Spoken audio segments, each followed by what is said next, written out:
Hey everybody, it's Neil. Check out what I have here. I have a fashion case. This one here is for the iPhone 17 Air, I think is what it's called. So let's go ahead and check this out. I'll open it up and I'll show you guys what we got. Okay, so in it we have the case. So this is what the case looks like here. It's got a little strip over here so you can pull this out and have it kind of, setting up so you can watch something. It's got the MagSafe, and let's see, so I can hook it up to, like if I had one of those, this is a window mount. But, oh man, wow. That's a strong magnet. That's good. That really holds it on there good.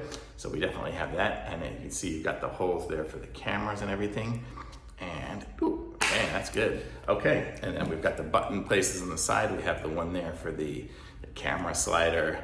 I think that's the power, the volume, and then that little shortcut button there. It's got these two little holes here, I think, which people will put sometimes like a string on there for that hanging thing.